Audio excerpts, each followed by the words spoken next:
All right, so today I'm going to be doing a solo podcast on a very specific subject.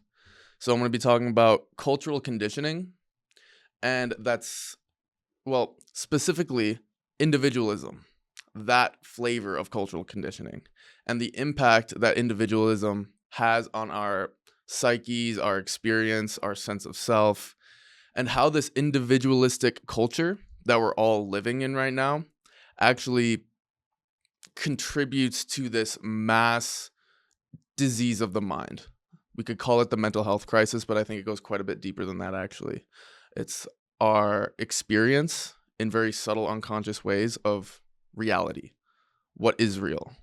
The constructs that we're unconsciously believing in that induce suffering.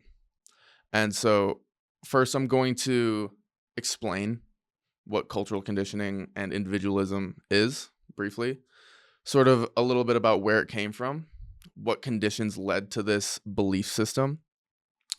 And then I'm going to talk about some of the benefits, because it's not all bad, obviously. And then some of the drawbacks of an individualistic mindset, and specifically the individualistic mindset of the collective, and how that conditions all of us to fit that mold of individualism. I'm going to offer alternative belief systems, how other cultures have been relating to this notion of self, individualistic gain, or the lack thereof, what we could call more collectivism, which would be the antithesis of individualism. And then I'm going to lean on spiritual teachers, specifically Robert Bea, Andrew Holacek, and Reggie Ray. These are three specifically Buddhist teachers that are going to support my theory about, well, not theory, it's more of honestly a fact. If you see clearly how the conditioning that we're living in right now is constructing a certain sense of self, a sense of identity that is not just limiting, but extremely painful and leads to confusion, loneliness, depression, anxiety. All of these things are what we could call results of certain belief systems. So these Buddhist teachers are going to help me break down the notion of individualism as a real experience so that we can get some space from the grip, the chokehold of this conditioning. So first, individualism. This is a belief that the separate self is the primary unit of reality. So personal individual freedom and self-expression trumps collective belonging. And this is basically universal in our culture, where it's all about me, me, me. And this can seem very obvious sometimes, where it's my achievement, my success. The phrase, "it's lonely at the top," sticks out to me, where everyone's trying to be the best at the expense of everyone else. And also, what's the effect? Loneliness, because we're separating ourselves from the collective. And again, I'm going to point out how this relates directly to the mental health crisis that we're experiencing in our culture today. So again, individualism, this conditioned belief that it's all about me. We've lost this notion of collective thriving for the sake of individual thriving, where when we see other people suffering in hard times, there can be this notion of, thank God it's not me. When in different cultures, we human beings recognize that I am not separate from the people around me. I'm not separate from my community. So in a sense, when the community thrives, I thrive. So that's more of a collectivist perspective. The individualist perspective would say that if other people are suffering, not my problem. And what is the impact of that? I'm going to explore it more deeply, but we're actually separating ourselves. And we're feeding this contracted identity, this contracted experience of self. We can call it the ego. That's what, that's a term that's used in psychological spheres and spiritual spheres, this ego, which is sort of this identity. It's who we think that we are. This body, this mind, this story, me, in the sense of this limited finite thing. And at first glance, it seems obviously like, of course, that's what I am. But I just want to question that. Are you sure that's what you are? Could it be a conditioned belief? Could it be a conditioned experience? And are there other ways of relating to identity that invoke more freedom, more ease, more connection, transcendence? Again, just planting that seed for now. So the origins of individualism, where did this come from? I think just recognizing the origins of this belief system is important because you see how it was constructed, how it's not objectively there. It's a constructed experience. So it started with the Protestant Reformation, where in that religion, they say that all person has a direct line to God. So there's no mediation through community, through clergy necessary. So salvation becomes a private, individual endeavor. And obviously that's necessary. This is Martin Luther's Reformation. So that belief system is beautiful. It took the power away from the systems, from the clergy, gave it back to the hands of the individual. So then in the Enlightenment, Descartes said, I think, therefore I am, and created this sort of mind-body dualism, which is the belief that the mind-matter dualism, where mind and matter are separate. So the body and the mind are not necessarily one thing. They're different. And this notion that there is a me that is doing the thinking, this I, this self, this separate I. Again, I think, therefore I am. So this self is the foundation of knowledge, of experience. Then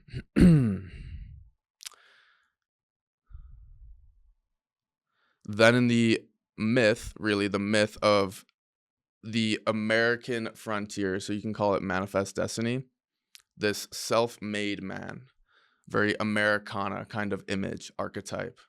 It's about me. It's about me pulling myself up by my bootstraps. That's the common phrase. Where I am creating my life. I make my success. I make my lack of success.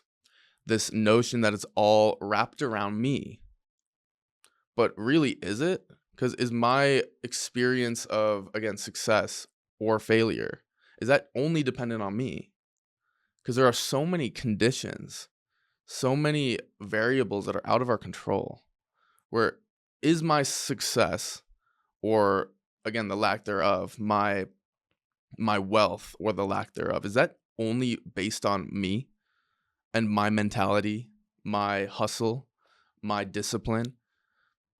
Because you can have all of those traits and still not have the wealth, still not have the quote unquote success, because there are many variables and factors that play into how your life goes. It's not just me. Again, community is impacting how my life goes. If everyone else is struggling, how am I not going to be? It's going to be tough. Much more tough than if everyone's thriving and spending money, for instance. So is it just about me pulling myself up by my bootstraps? And then so consumer culture, which is really, there's an interesting link between consumerism and individualism, where this individualistic mentality, it's centered around the me. Again, beautiful, also limiting. And then consumerism actually supports that belief system where it's all about me. I consume the dope clothes, the fancy cars, and that actually creates a certain self-view. Where if I'm driving a Ferrari, the sense of self is very different than if I'm driving a beater 1995 Toyota Camry. It seems obvious, right? But can we recognize this as a story made up in the mind, where the Ferrari is better than the Camry, and it induces a certain experience of identity? Yeah, I'm that dude whipping the Ferrari. So, consumer culture. If I'm, dripped out in Louis V and Gucci, I feel myself to be different than if I'm wearing Old Navy. This seems obvious. Like, duh, of course. But can we see that these are constructed experiences. And there's nothing wrong with it objectively, but there is a danger if we don't recognize that this is constructed. If we just think this is how reality is. Where, oh, if I have all the material success, if I consume the right things, I'm going to be a winner. Silly is a silly idea. And it traps so many of us in cages where I think my value is tied to what I possess. So consumerism is not actually just consuming material things, but it's actually the consumption of experience as well, where many people are trying to consume more dope vacations, more crazy events, skydive, climb the Rocky Mountains, do all these things that are actually sort of an accumulation of experiences to prop up the self, the ego, the individual. Look at my life. Look at my adventures. Look at my spiritual attainment. Even spirituality can be a process of ego glorification. Look at me. Wow, I'm so enlightened. So silly. We trap ourselves in that cage. And then we actually measure ourselves against others. And we measure ourselves materially. We measure ourselves based on how many, again, dope experiences we consume and our spiritual attainment. We measure ourselves against whatever, Christ or Alex Honnold, rock climber, whatever, or against whatever, Key Glock, the rapper, dripped out in ice and designer everything. Comparison. And interestingly, with comparison, any flavor of comparison is actually the builder of ego, which I'll touch on more deeply in a second. But just, again, I think it's an interesting link between consumerism, the consumption of things, experiences, and even spiritual attainment, and how that builds the ego, and how from a very spiritual perspective, it's that very ego that is the cage keeping us from freedom, liberation. It's sort of a paradox, but we'll explore it a little more deeply, the spiritual side of things. So individualism, this conditioned belief, has some benefits. So first, personal freedom. It's about me. It's not about the collective. There's a beauty in that. And I really mean that. There really is a beauty in that. Recognizing my self-expression, my path, my myth. Beautiful. We get to create any myth that we want. And we're not dependent on the culture. We don't have to fit the mold. There's a beauty in that, of letting the self, letting creation flow through us in a very individualistic way. So innovation and entrepreneurship. So when it's about me, it's my business, my career growth, my success. There's a lot of pressure in that, actually, when it's about me, me, me. And that pressure can drive the being. That pressure can push us to perform, to really get ourselves out of our comfort zone and to innovate. As they say, innovation is the product of necessity. So when the self really needs to prove its self, it doesn't feel the cushion of having a community to support it.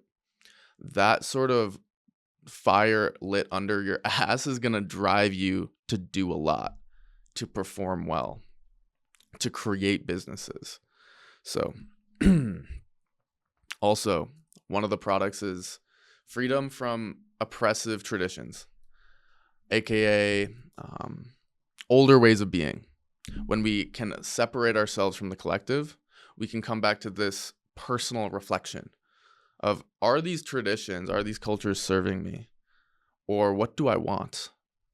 And I think about my parents, who both, my dad left the Catholic Church when he was in med school. My mom left the Protestant Church.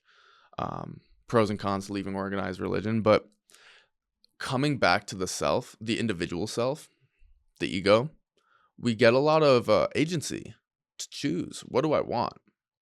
And there are pros and cons to that, because then we can end up in the paradox of choice, where there's so many options and we can't pick. That paralysis. So again, coming to that personal myth, that personal freedom to drive, to innovate, to create at the individual level. And it's beautiful, but it's also limited. So some of the drawbacks of individualism.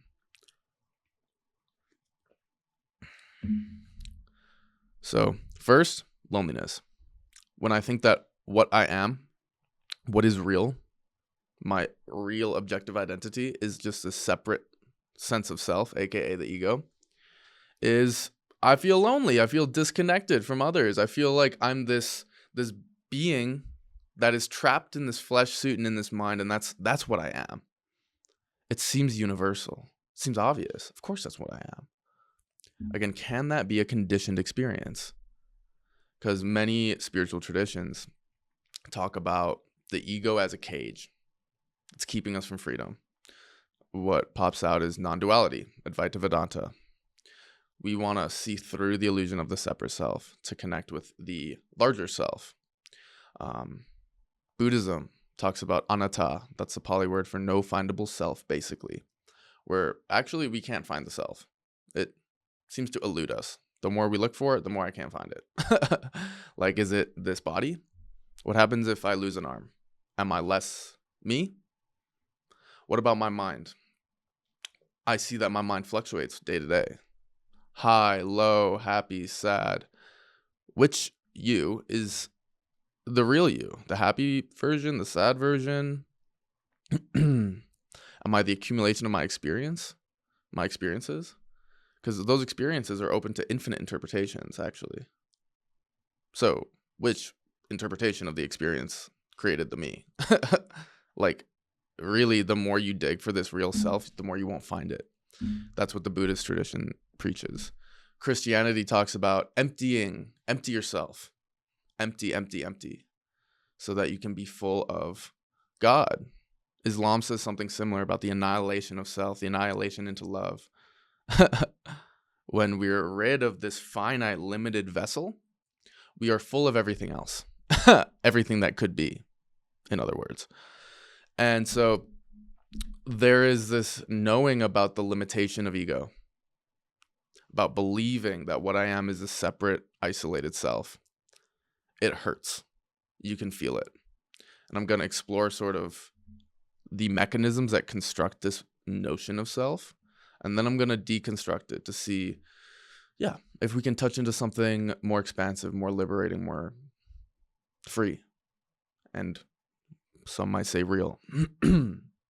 So not just loneliness, but individualism also leads to self-blame, anxiety, the inner critic. So this inner critic formation, we can define it as this voice in our minds that's constantly talking shit about us. Like, no, don't go up and talk to them. Like, they won't like you. Or, I knew you couldn't do it. You're always a failure. Shit like that just bounces around in the mind. And we just take it as objective truth. When we can actually see that the inner critic is talking about this self, this ego. And again, from certain spiritual contemplative traditions, there is no such thing. Like, what ego is the inner critic actually talking shit about? Where are they? Is it, again, the body? Is it the mind? Is it the experiences? Is it my personality? Like, what is it actually talking trash about? So the formation of the inner critic is very pervasive in our culture. As a therapist, I see this constantly, where people are like paralyzed by this voice in their mind that just says mean things. And we can see that as sort of a construct based on another construct. Like, the inner critic can't function when we see the emptiness, the fabricated nature, the illusory nature of the self. The inner critic falls away because it just, what is it even pointing to?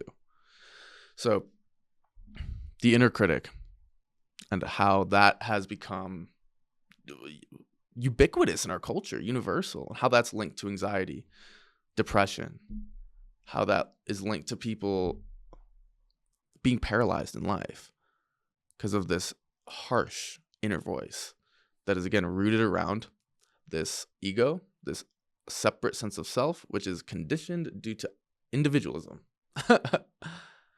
Individualism being, again, a construct that creates another construct called the ego, that creates another construct called the inner critic. So Individualism also leads to the erosion of community because in an individualistic state of mind, it's all about me. Who cares what the community's up to? It's all about me. The quality of my life from that perspective is determined by me, my experiences, my success, my money in the bank, all of it. My, again, spiritual growth. It's about me, me, me. And then what happens then when I forego the health of the community for my own individual health exclusively? What happens? And I think it's interesting just to point out this human optimization movement about who? Me, me, me. And again, there's nothing objectively wrong with that, but what's the expense? When people are investing how much money into supplements for me, me, me, and there's homeless dudes, I'm going to guess 100 feet from this building, and it's 20 degrees out right now. That seems weird, right? Maybe I'm the only one. Definitely not. But like, my question is why? How did that happen? Individualism, a conditioned belief that it's all about me. And I also want to point out this dramatic fear of death that, again, seems universal. It's just taken for granted. Yeah, death is this big, scary thing. And my question is for who?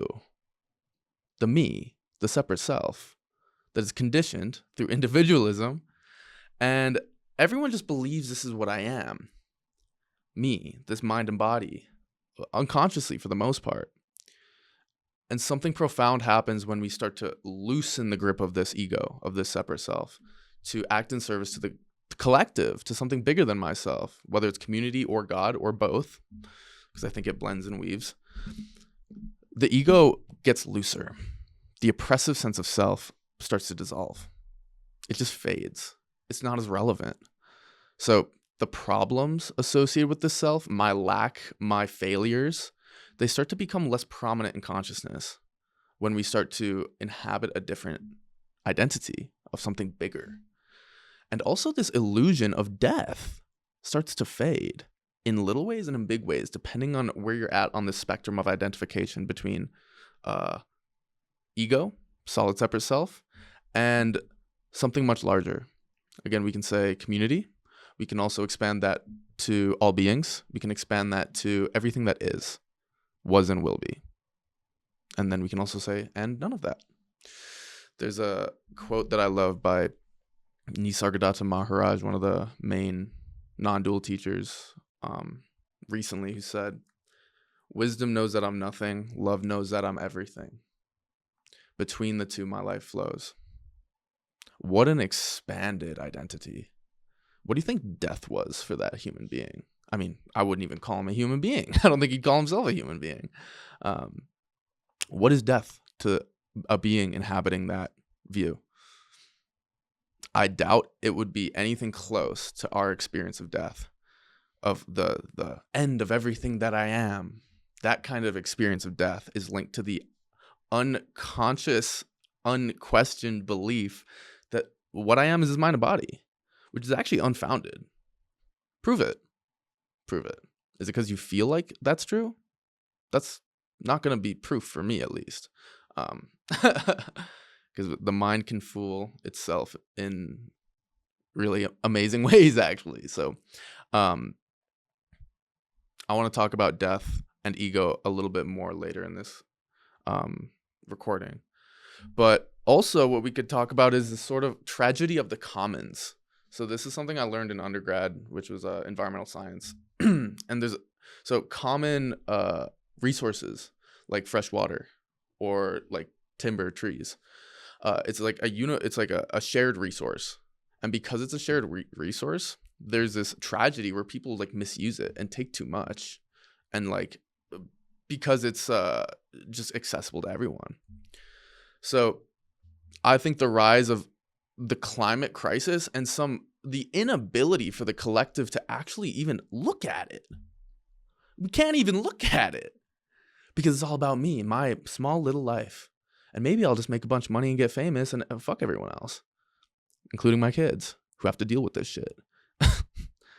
So again, this contracted sense of self, it leads to all of these problems where we can't come together as a community because it's not about the community. when we're in an individualistic mind state, frame of mind, conditioning. So we don't have this ability to come together in the way that maybe we did when it was more tribal. And there's many reasons for that, obviously. The community is much larger. We live in a global community. How are we going to unify billions of people? That's an open question. It's possible, and it will happen, but it's inevitable, or we all die, in my opinion. But we won't dwell in doom and gloom. I have high hopes anyways. But another drawback of individualism is narcissism, which is so popular today. Everyone talks about narcissism. Oh, my ex was such a narcissist. My mom, you can't deal with narcissists. And for me, from the very spiritual perspective that talks about no self or breaking the illusion of self, narcissism seems to be a very tight identification with self. Again, a product of individualism, where it's all about me. All of a sudden, you can see how some people really just feed the me, and it gets so tight that, of course, people are going to be narcissistic because they believe that's what they are. So I see it as everyone is on a spectrum of what we could call, on one end, narcissism, like painful, overt narcissism. And then we have Christ consciousness on the other end of the spectrum. And everyone is somewhere on the spectrum of how tight is your sense of self. Because someone like Christ was all about giving, all about love. Same with someone like the Buddha, or really any saint, recognizes the value of giving and generosity because it loosens the cage of the separate self that is oppressive and choking us out. And we don't recognize that. Again, we just take it as objective truth, not recognizing the self as a built experience. The more I act in service to me, the more I am strengthening and solidifying the empty belief that I am this ego, I am this mind and body. And interestingly, the more I act in service to others selflessly, the more I loosen the reality, the solidity, and the strength of this ego. I see it as it's not that relevant when I'm acting in service to something else.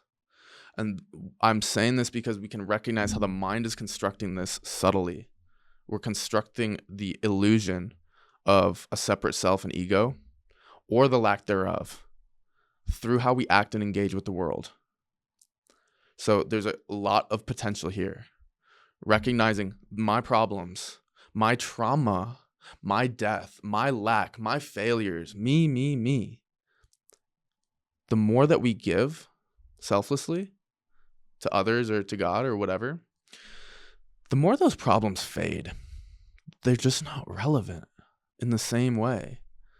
The more I sort of tighten in this knot of separation, the more I feel this need to feed it.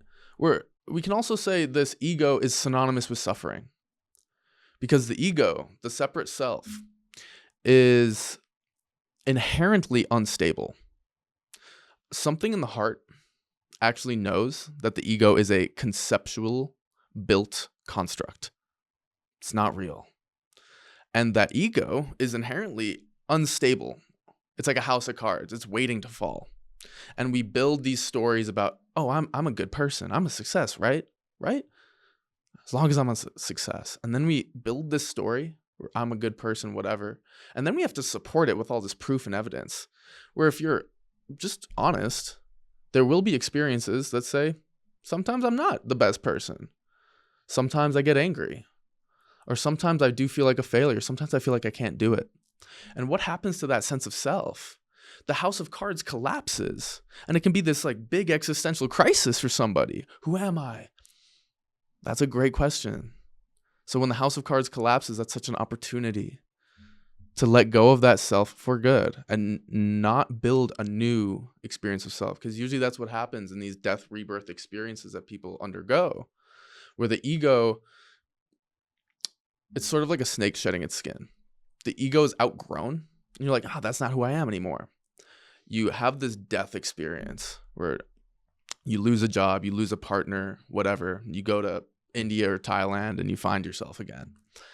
And it's beautiful. I just want to point out that it's still a built experience. It's still going to be a cage unless we recognize that any ego, any sense of self is constructed in your mind. It's not ultimately real. In a sense, we can say it is real. It's as real as anything else. But can we also see that it's constructed? Because if we don't recognize the fabricated, built nature of the self, we're going to be trapped by it.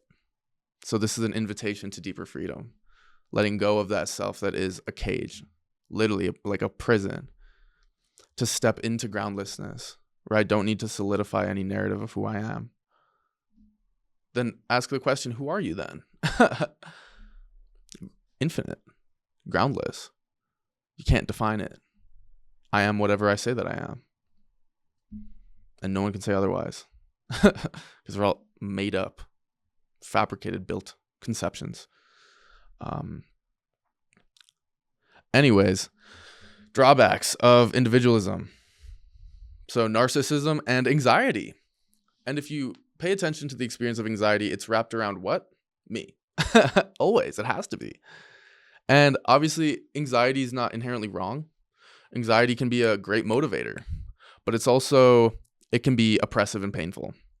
And if you pay close attention to anxiety, you'll notice there's an element of contraction, where there is contraction, we'll say first in the body, where you can feel it. Usually for me, anxiety is like in the sternum. You can feel it in the gut. You can feel it in the throat.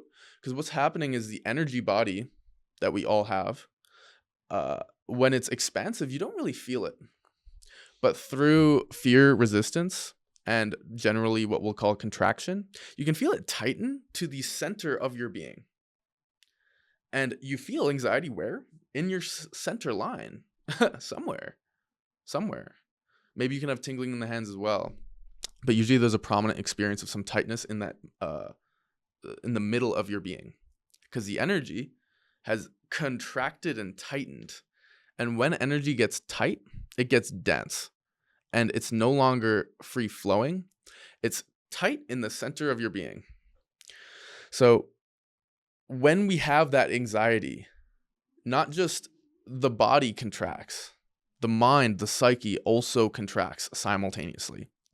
Where if I feel this anxiety, you'll notice that the mind is creating a story about the me, the ego, that is also experiencing this anxiety. And everything becomes very solid. Because again, it's not just the energy body that contracts, the mind contracts. So when the mind contracts, things become very solid. Things become very real. Just look at your own life. The problems that you have, the problems that we experience, the fear of the future, the trauma in the past. Anything that we resist, that we push away or cling to, gets solidified. And when I say that, I mean it seems really real. It seems like this is objectively how things are. And it takes up all the space in the mind. And this anxiety is centered around, again, a me. That when we live in fear and contraction, becomes solid and real due to the anxiety. That self is not inherently solid and real. We get an experience in the mind and in the body that it must be real because it's so tight. And what's interesting is you can play around with acceptance, letting be, letting go of stories. Accepting your future, accepting the things that you fear. And so it is. Death, and so it is. Trauma, interestingly, if you can accept it, the solidity of that trauma fades. Fear about the future. If I stop resisting that which I'm afraid of, the solidity of that thing fades. And what I'm pointing to is a deep truth that is highlighted mostly in Buddhism, from what I can gather, which is we are constructing our experience of a solid, real world due to this magic show of pushing and pulling.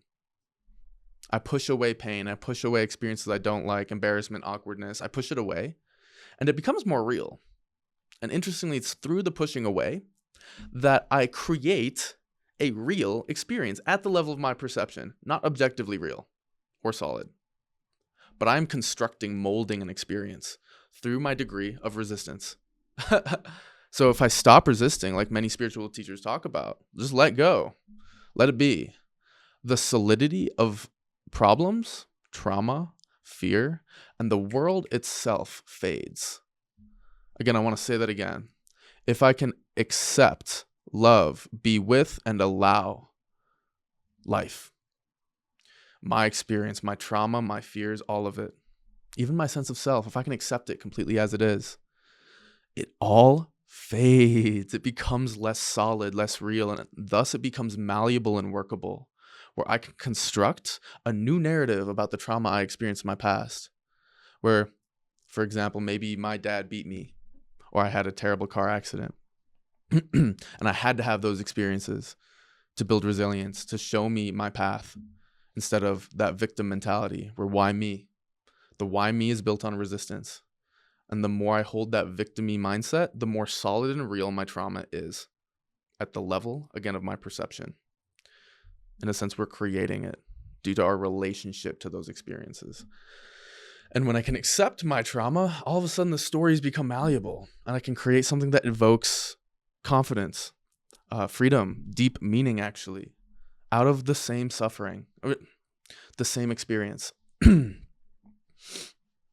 And the sense of self, too. We can see how if I stop resisting who I am, if I accept myself, my neuroses, my quirks, my weirdness, if I can accept all of it, that sense of self becomes less solid and real at the level of my perception. And I think it's important to recognize that we're talking about perception here, the way I experience reality.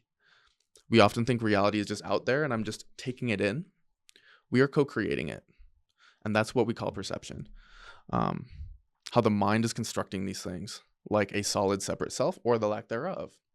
So again, when I can accept myself, my story, my, again, neuroses, whatever, the solidity of that story fades. And in its place becomes a malleable, more imaginal experience of self where I can really try on different archetypes. The warrior, the lover, like Greek myths, like Hercules, the hero.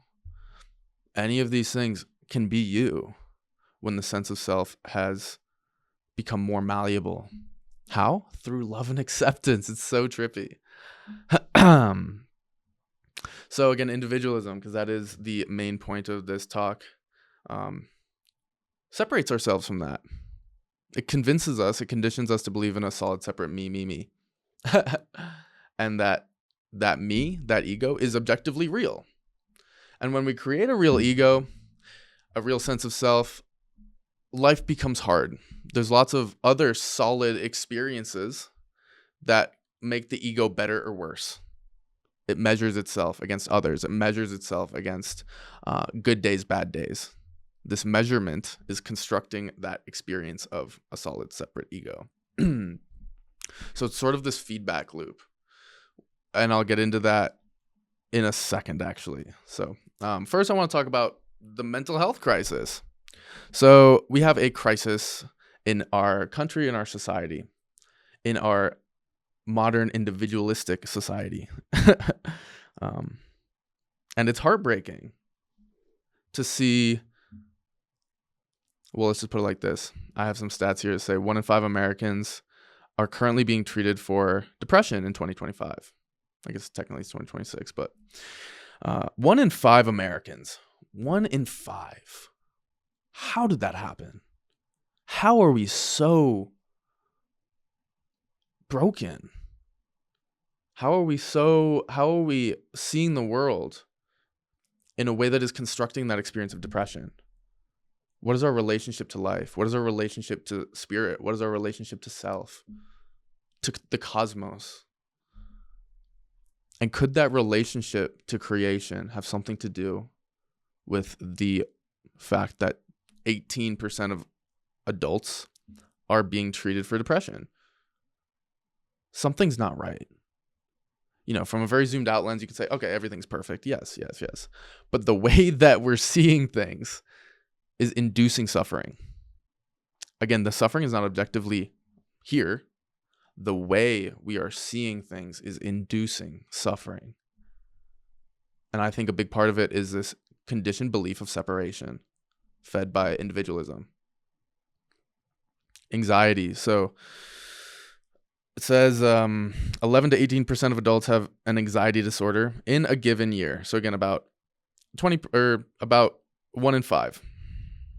Again, so 1 in 5 adults have an anxiety disorder in a given year. So that's a diagnosed anxiety disorder. That's you go into the doctor and they're like, yeah, you got anxiety. How many people are not doing that? How many people cope with it? Don't say anything. Again, this whole individualistic perspective, pull yourself up by your bootstraps. And recognizing middle-aged white men have the highest suicide rate in the country. Because I think this individualistic conditioning says you're weak if you reach out for help. So, loneliness. 21% of adults feel lonely. And that is of those surveyed. Is that natural? Is that going to lead to a good life? So again, I want to plant the seed of what conditioned experience of self, world, and cosmos is creating, invoking the experiences of depression, anxiety, and loneliness. So again, touching on individualism and how it builds a certain experience in the culture when everyone else is only about themselves. And again, it seems so obvious. It's like universal nowadays.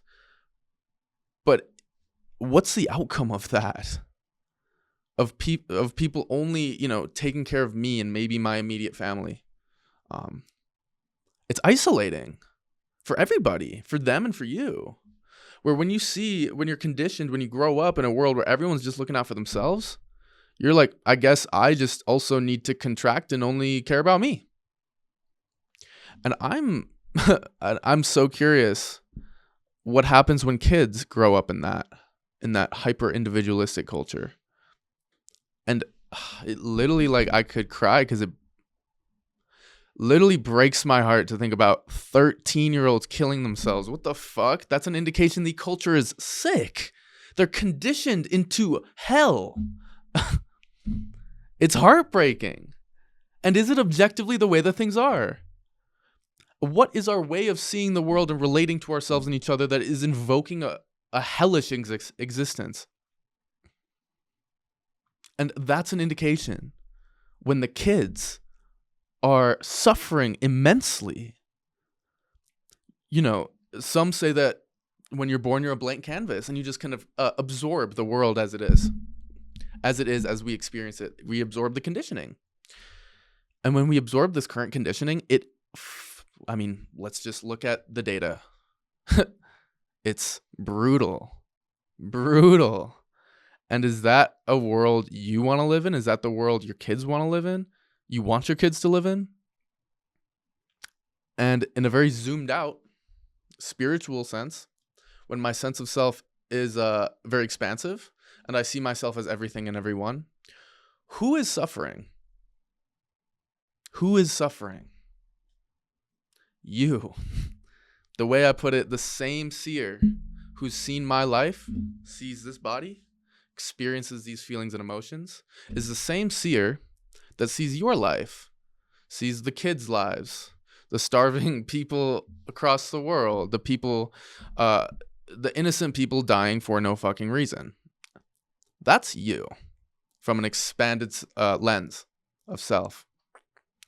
And this is where, when we expand the sense of self, we open ourselves up to many things, one of which is this understanding that we are deathless, the understanding that identity is a construct, the freedom of not being limited to this mind and body.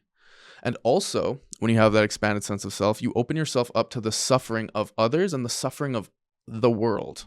And beyond that, it's a lot to hold. But that suffering drives us. When I recognize that homeless dude shaking on the street is me, I have a lot more motivation to say something, to do something, to get him a cup of coffee. When I am in this contracted sense of self and I'm like, well, sucks to suck. Again, you don't do anything. We don't do anything. We don't care about others in the same way that we should. So when we're in this more expanded, looser, less contracted sense of self, things take care of themselves. Interestingly. Interesting phrase, things take care of themselves. People take care of each other because there's a knowing, not at the level of mind. There's a feeling that we're one thing. We're all one thing. And when I see another person suffering, who is suffering? Are you sure it's not you? Again, is the consciousness that they experience life through different than yours? Because they're experiencing pain, frostbite, disease, mental health issues, schizophrenia, whatever it is. That's you. Fuck. Again, that's a lot of weight to hold. But that's part of, in my experience, the maturation of consciousness.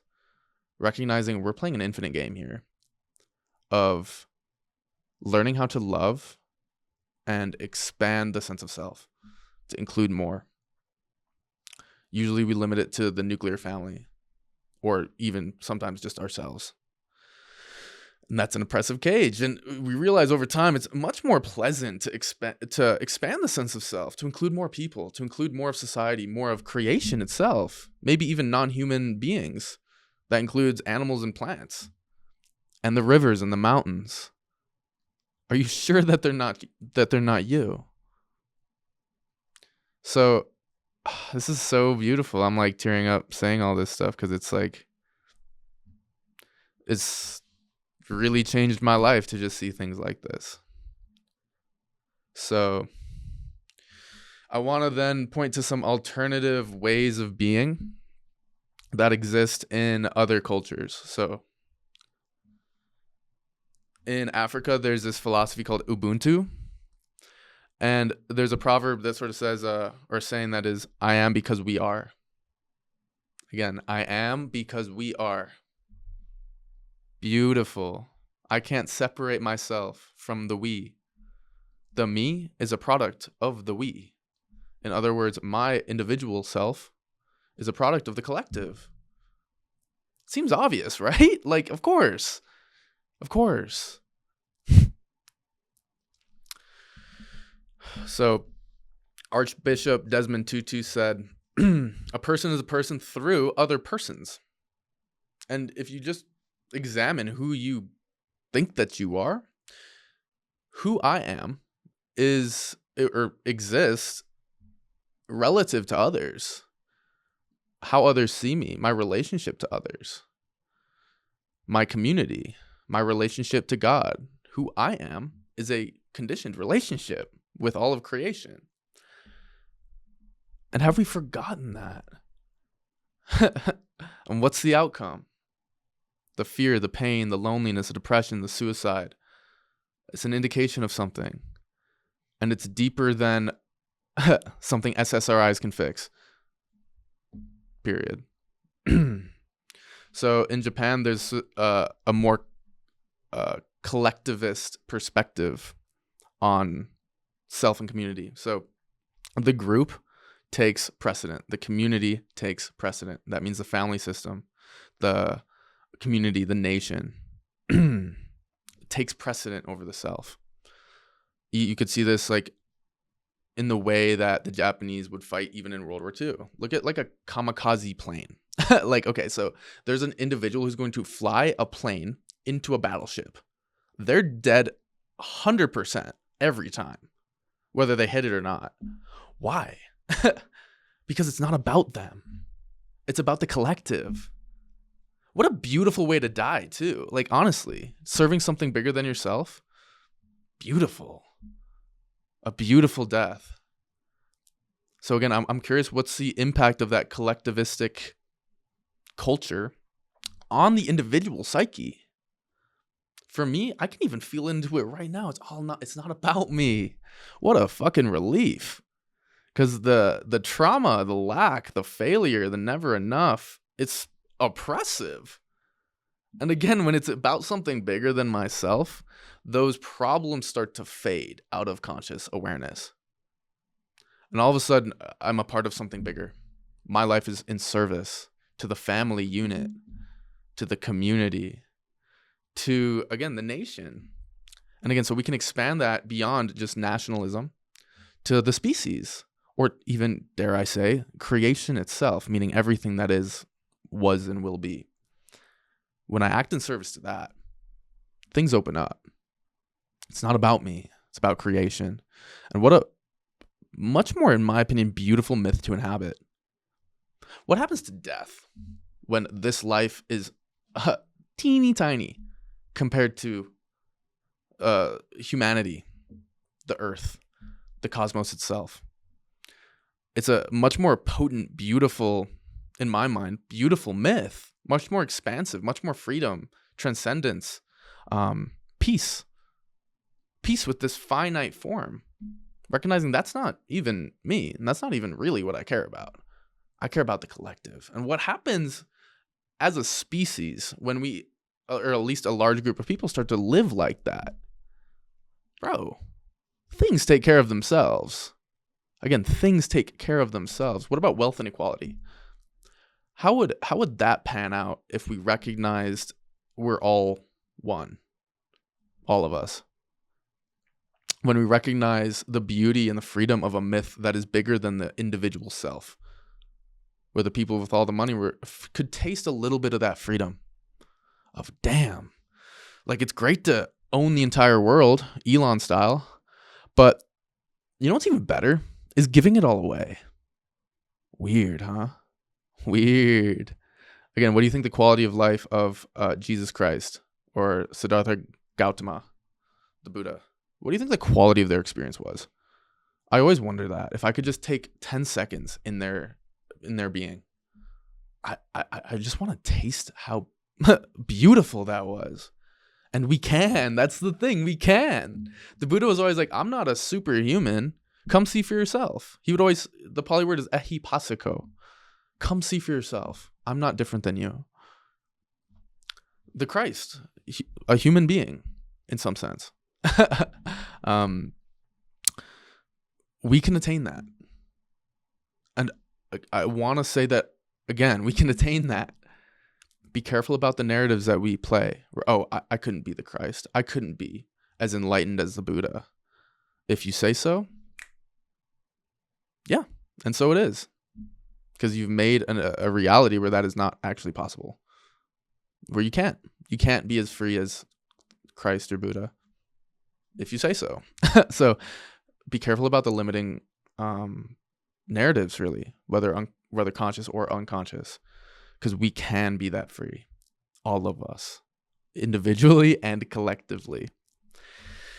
So other alternative systems beyond individualism, indigenous relational ontologies. So an ontology is the study of being, basically, what is real. So indigenous cultures have or see this self as embedded in this tapestry of many other beings.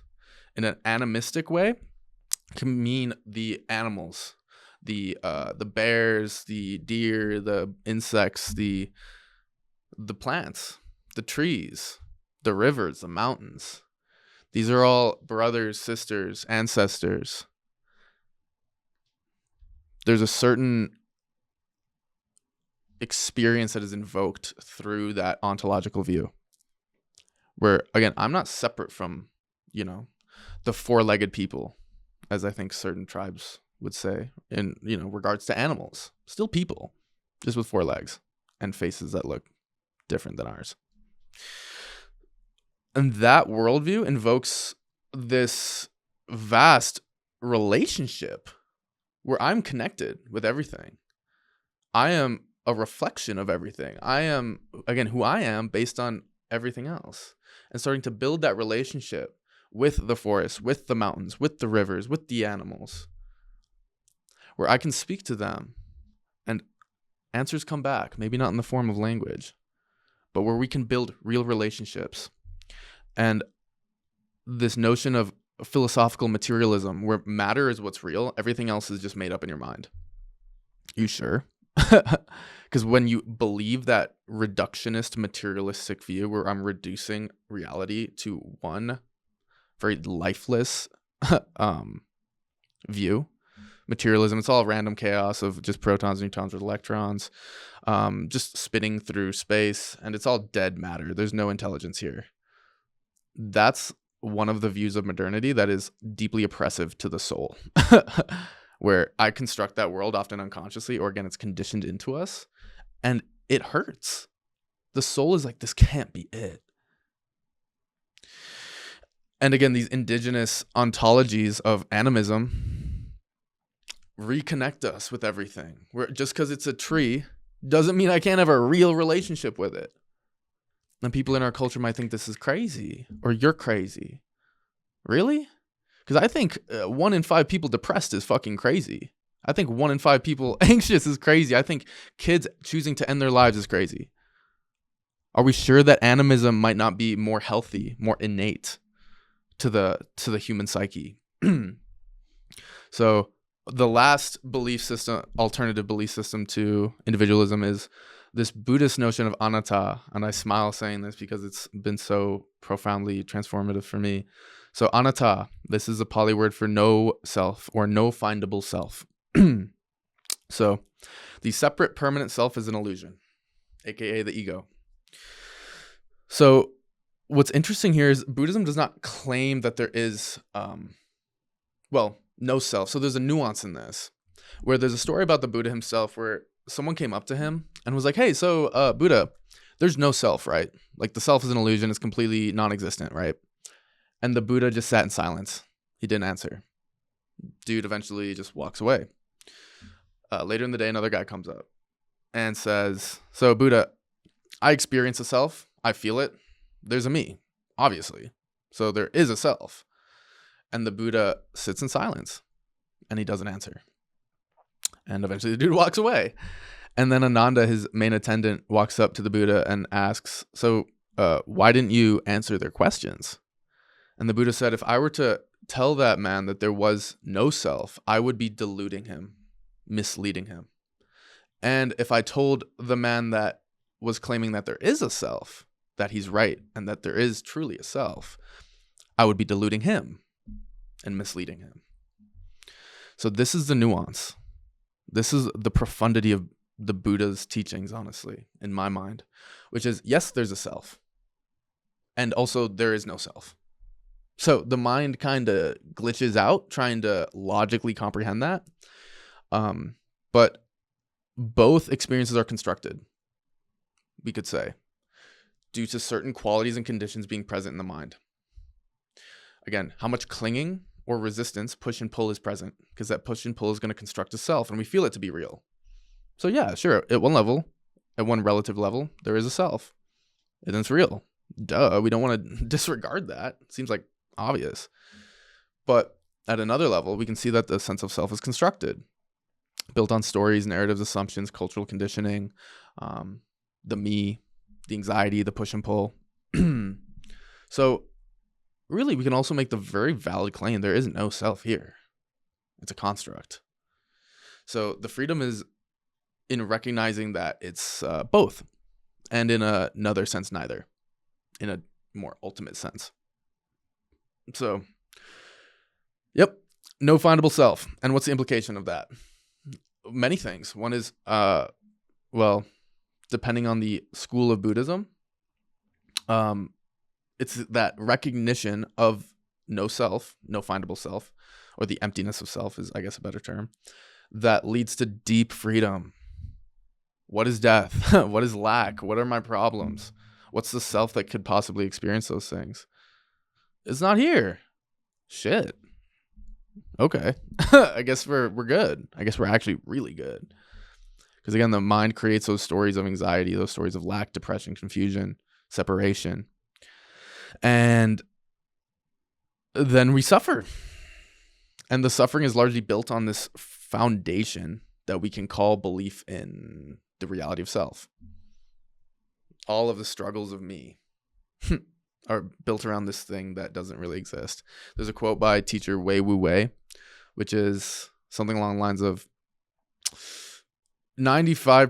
we suffer because 95% of everything that we do is for ourselves. And that self doesn't exist. Fuck. Isn't that interesting? Again, so we suffer because 95% of what we do is for ourselves, and that self doesn't exist. Damn. Now what? And it's an open question. Now what? So I want to quote a social psychologist, Eric Fromm, who says that the structure of modern society affects man in two ways simultaneously.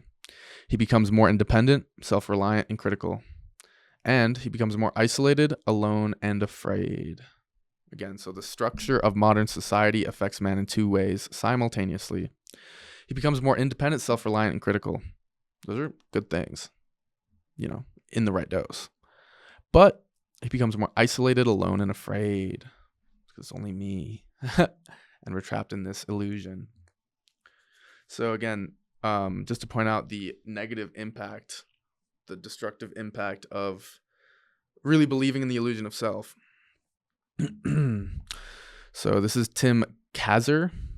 So a professor from Knox College says that research shows materialistic, individualistic values correlate with lower levels of life satisfaction, self-esteem, and intimacy, and higher levels of anxiety, depression, and insecurity. So it seems like there's a direct correlation between individualistic culture, conditioning, and again, higher levels of anxiety, depression, and insecurity, as well as lower levels of satisfaction, self-esteem, and intimacy, meaning everything that makes life good. Oh, interesting.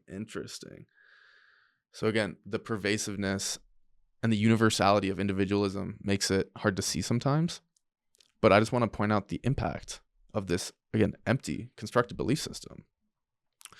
There's a story, I forget who said it, but it's kind of a parable of fish in water, where there's two fish in water just kind of swimming around in the morning, and an older fish comes by and says, "Morning, boys, how's the water?" And the two fish look at each other and they're like, "What is water?" Because again, we're swimming in certain waters psychologically, conceptually, and through the conditioning of our culture. And it's so universal. Again, you don't see it. It's just how things are, apparently. It's how things seem to be. So again, individualism is how things seem to be. But again, I want to go back to this quote where research shows that materialistic, individualistic values correlate with higher levels or lower levels of satisfaction, self-esteem, and intimacy, and higher levels of anxiety, depression, and insecurity. So the waters that we're swimming in seem to condition us into pain and suffering. Damn.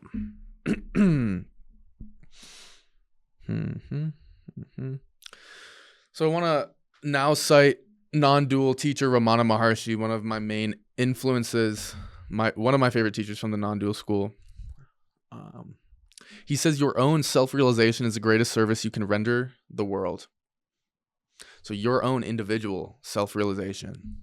And from the non-dual tradition, they say that self-realization is recognizing, similar to Buddhism, the self is non-existent.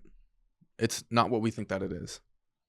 And so when we recognize that the self doesn't exist inherently, it's not really real, we're empty of identifying with that. And thus, we're full of everything. Because what does the self do? It actually creates a boundary between us and the cosmos, between me and you, between me and the stars, me and the mountains. There's a self, and then there's the mountains, and we're separate. But when we can see how the self is constructed, built, and really just we could say like a story, a conception, smoke and mirrors. When the smoke and mirrors fade, all there is awareness. Again, this is from the non-dual view. All there is awareness. And I'm aware of my body just like I'm aware of the mountains. So what we choose to identify with as is actually just a choice. In Buddhism, they teach that there's actually no internal and external experience. All there is experience. We create this false delineation between me and the world. And when we see that there is no me, interestingly, the reality of the world fades and we're just left with something that's hard to put into words. Raw awareness. Call it what you want. Identify with what you want. But recognize that if I identify with just this mind and body, it's a cage. And again, it leads to a really painful existence in some ways. So Buddhist teacher Robert Bea talks about the impact of measurement on the construction of ego. So at this point in the talk, I want to kind of dig into how the ego is constructed and ways that we can sort of dissolve it. So Robert Bea talks about measurement. When I compare myself to others, that is actually what is forming the experience of the ego.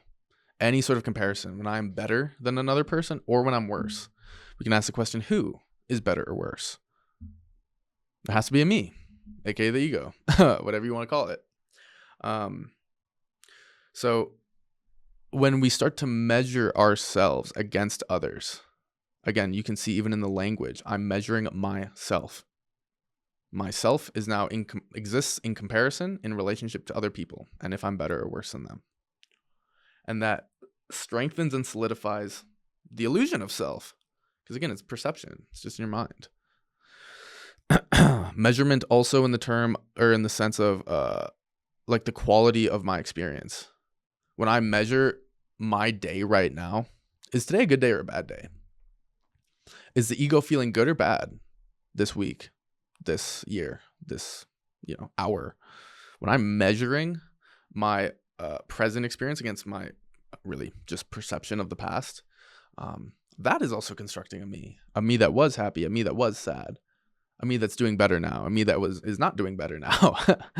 Measurement, again, leading to the construction of self. And when we don't measure ourselves, when we stop that honestly like childish game of measurement, comparison, again, the self, the ego, the solidity of it and the stranglehold it has over us starts to fade. It starts to fade, but it's interesting. It's like a feedback loop. The more I measure myself against other people, the more solid and real my ego becomes. And thus I have more of a reason to try to be better than everyone else because I feel like I'm just this solid, real being that is either better or worse.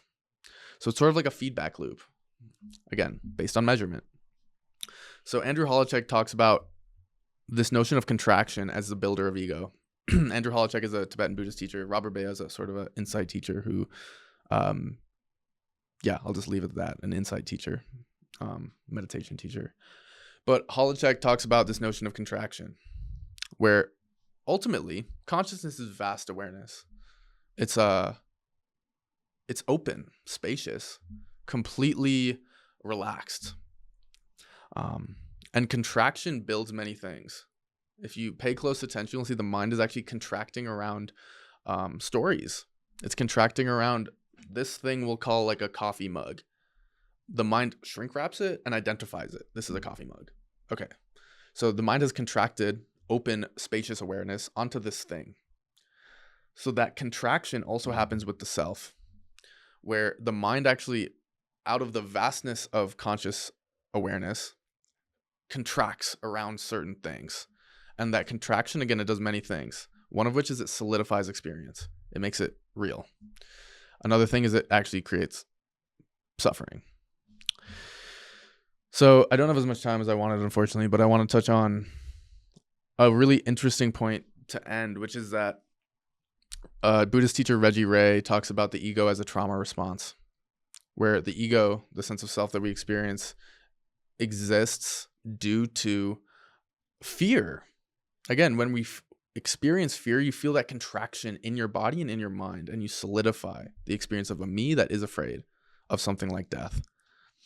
So we can say that the ego is, in fact, actually an evolutionary construct, where when we're stomping around with saber-toothed cats and shit, like, you'd better have a strong individual self-sense or else you're gonna die in many ways. But we're living in a world where there are no saber-toothed cats. We have heated buildings for the most part, and access to food that we readily. So, but we still carry the trauma of the past, and thus we carry the ego, the sense of self that is separate, that is limited. But we're in this place of starting to, in my mind, actually evolve beyond the ego. So recognizing the ego, the separate sense of self, is in a sense a fabricated experience built on contraction, aka fear. which can be built on trauma. In the other direction, in the future, it seems like we're letting go of pain, of trauma through this healing paradigm we're in right now. And so what happens when we open up to deeper experiences of love? What happens up when we open up to acceptance, letting go? Interestingly, the ego starts to dissolve. It becomes much less prominent, much less real at the level of perception. So I think we're about at time. I have another conversation pretty soon, but I want to end with kind of just closing on individualism as conditioning. It's not really real. It feels real. And it's what everyone else believes, but does that make it objective truth? And you don't have to take my word for it. Just, I hope this plants a seed for people where they can examine it for themselves and see, is this individualistic culture, is this objectively how things are? And what are the possibilities for experiencing radically different ways of being, of relating to self, of relating to world and the people in it? What are the possibilities when we recognize that the cage of ego and of individualism is constructed? It's a conditioned experience. It's built by human beings. When we recognize that these constructs are built, we can start to deconstruct them. And when we deconstruct those fabricated, built constructs, we can replace them with new constructs. Constructs that invoke connection, beauty, transcendence, allowance, liberation, freedom from death. So there's a lot of possibility here, and I hope that this talk just gave you a glimpse into that possibility of what's possible for human beings, individually and collectively, when we break the spell of conditioning and we open up to a sense of what's possible, which is profound. Recognizing, again, perception creates worlds, and it actively is right now. Always has been, always will be. The question is, what world do we want to create? If we can recognize the emptiness of all of it, what world do we want to create? And yeah, if you made it this far, thank you for listening.